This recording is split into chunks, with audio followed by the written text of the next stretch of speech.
Kpop Demon Hunters was definitely a surprise for me. I did not expect to be as emotional as I was watching this movie. This totally took me for a surprise. Like, I was actually crying and I had to talk about it some more. This is kind of like an informal get ready with me as I review Kpop Demon Hunters, currently streaming on Netflix. Literally everybody and their grandmother's talking about it right now. I think I've watched it maybe twice, 3 times, and I've also been watching people's reactions on it on YouTube, which is fun for me because that's how much I enjoyed it. So I had to do like a little bit of a yap session. I was not really that interested in it when I heard about the initial teasers for it and the final trailers were coming out, hyping up its release. I genuinely just thought it would be one of those kind of kid movies that wouldn't really mass appeal to me. Yes, there are kid movies that are extremely emotional and are extremely intelligent. I just didn't really think much of this one in particular. I heard 2 particular cast members that were going to be voice actors in it that started to pique my interest. That was before the hype started really building for it, which was Arden Cho, who plays the lead character, Rumi. And I also heard that Ann Hyo-seop, and he was most famously in Business Proposal, the K-drama, and I love that K-drama. Now he may not love that K-drama, but I certainly love that K-drama a lot. It was like my comfort K-drama for the longest time, and because I heard that both of them were in it, and I love Arden Cho from like Teen Wolf, so I kind of root for any Teen Wolf actor, so to speak, in their other projects, and I really liked her in Teen Wolf, and I think she kind of got a rough deal in that show. So I've been kind of slowly watching her career kind of develop over the years. So she's kind of one of those actresses that I really like. God damn, that is a good ass movie.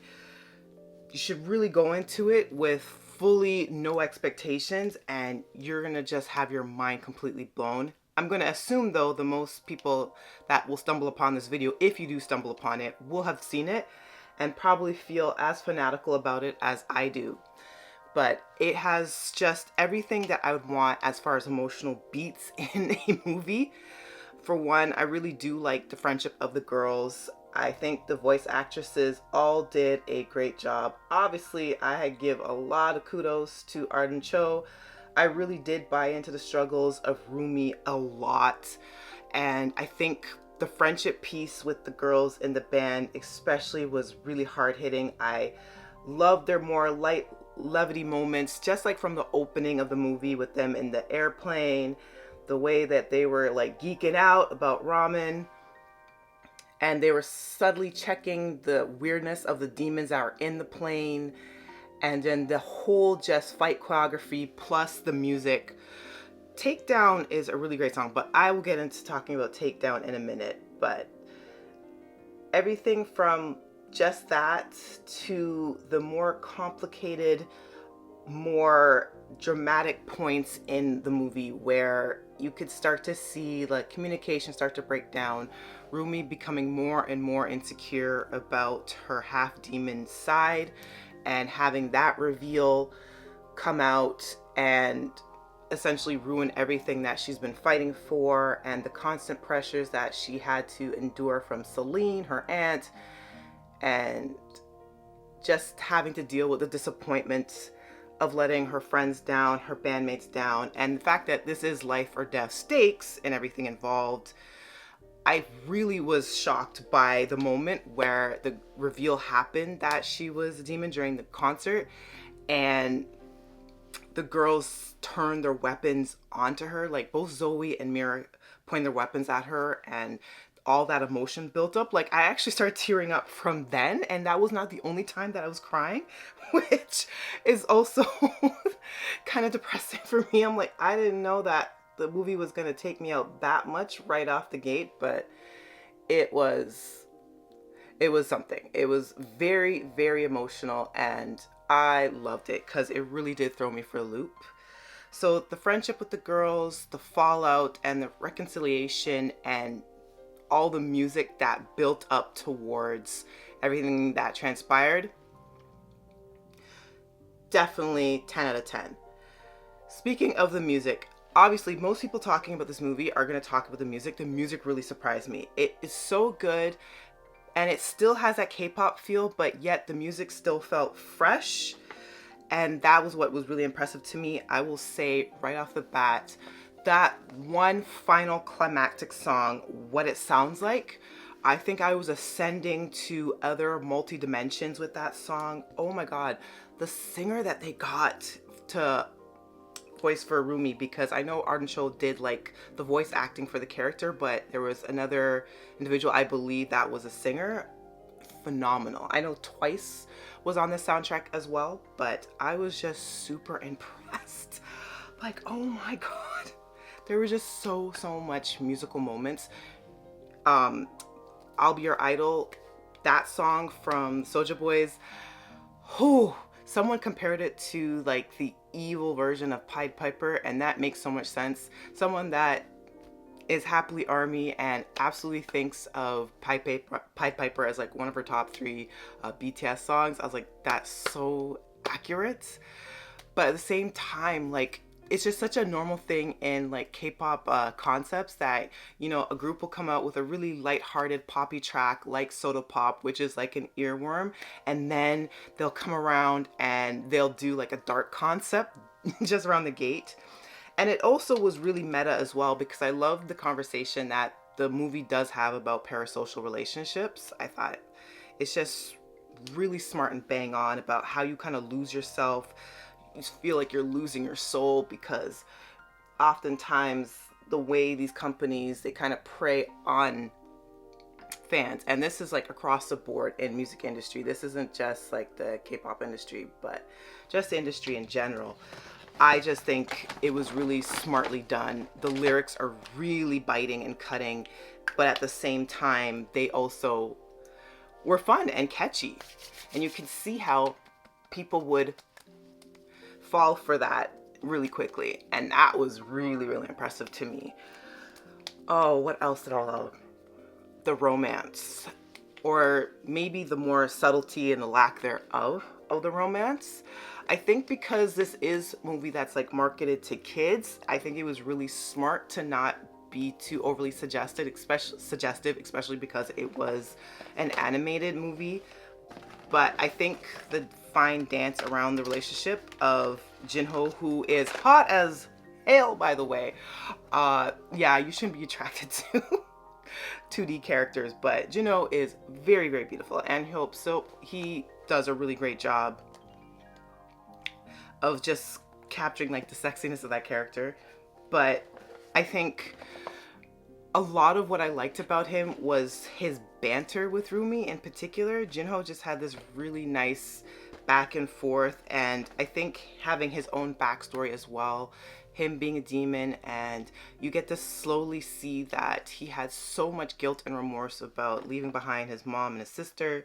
I believe that's his family members that were affected. But I'm going to be using a cushion foundation. But I think I'm trying to articulate what I thought exactly. I just liked how the character was. He was snarky. He was kind of mean. He was kind of cold, kind of hot. But you really got to see the vulnerability of him. And I like that there was a part of the movie where you genuinely didn't know whose side he was on, and then when it came down to like the final battle and the major sacrifice that he did, and essentially giving up his soul to help Rumi and the girls finally win that final battle. Oh, that was heartbreaking. Oh my God. And I think that was the part where I started crying. And I was like, what the hell is going on? Like, the tears first started when the girls finally realized that Rumi was half demon. And them turning their weapons on her was so upsetting to me that like I started tearing up.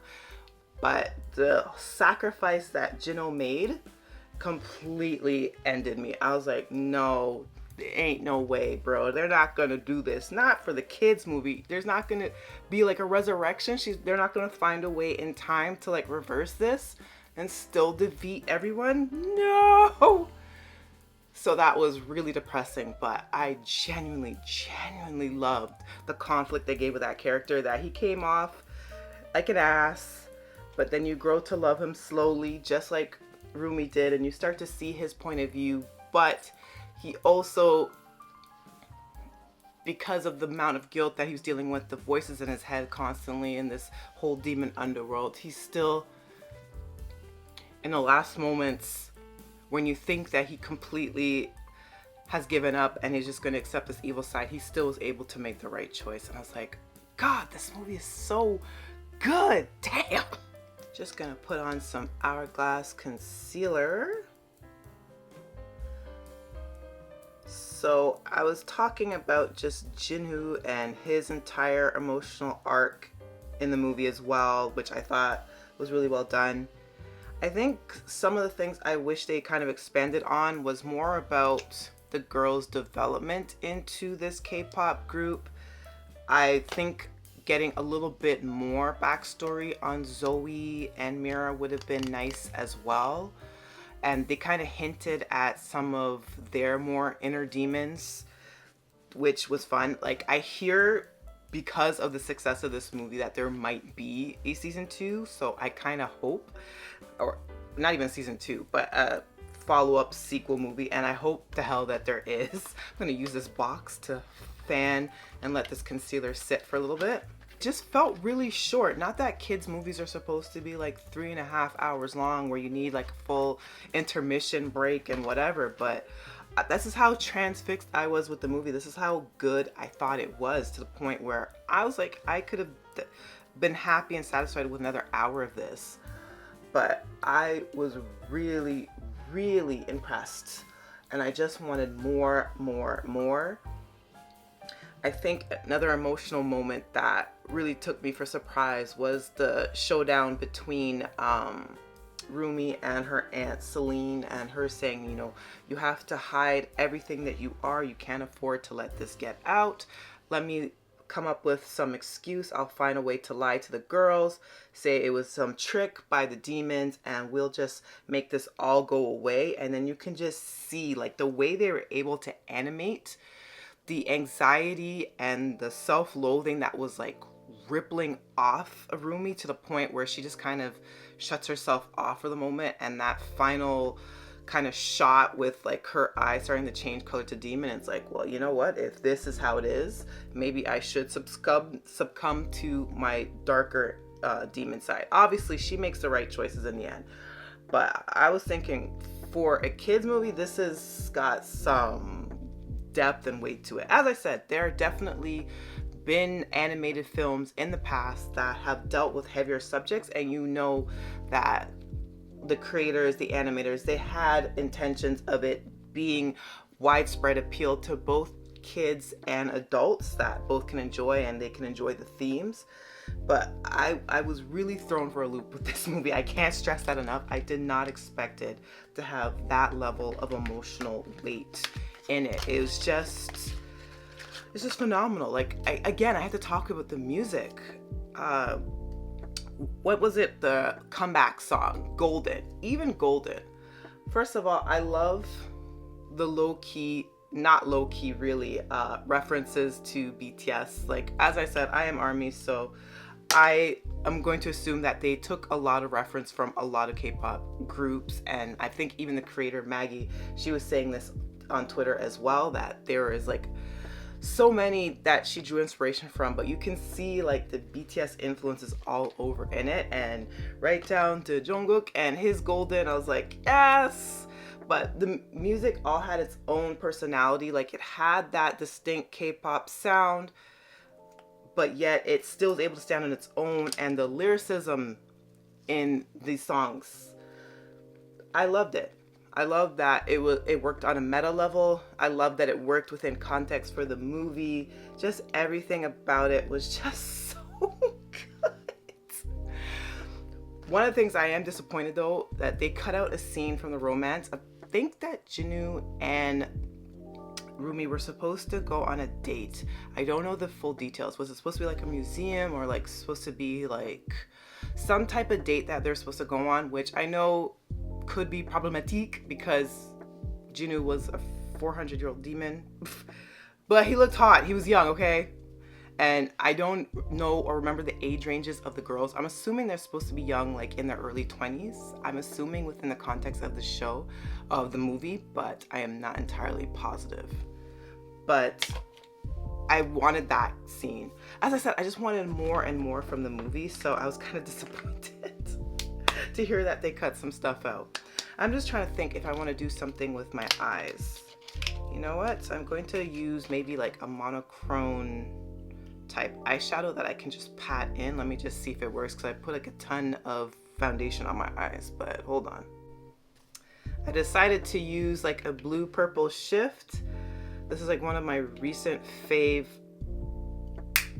eyeshadow chromes. This is from Adriana Nicole. And the nice shift in blue is really eye-popping. I don't think the camera even picks up on just how gorgeous this is. Which kind of reminds me of the tiger that was a major character in this movie as well. And I love the electric shock blue of I just like the way that the character was drawn and animated. I love the little crow with the hat, and just the idea that Jinwoo made the hat for this tiger cat slash familiar that was always following him, but the crow ends up taking it instead with the 3 bug eyes. There's just something about the animation, and the cat seems so friendly. I know it's a tiger, but it just has a very cat-like feel to it. And I just love that that was kind of the bridge that got Rumi and Jinwoo to be a little bit more connected, because just how unassuming this tiger was. Like, he just has this really cute energy.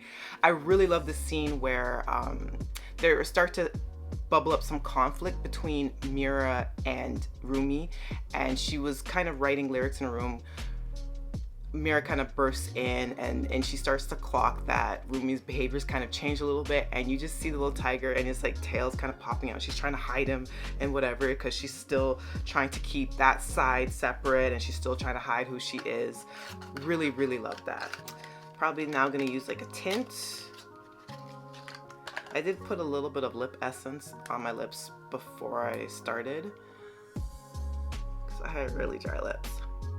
This is more of a tint, so I won't put it all over, just there.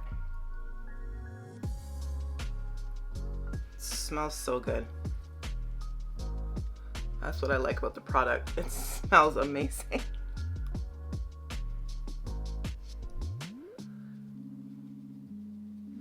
And a little bit of pinkness I like. It's supposed to have like a brightening effect for the under eye. I'm just gonna put on some shiny pink lip gloss.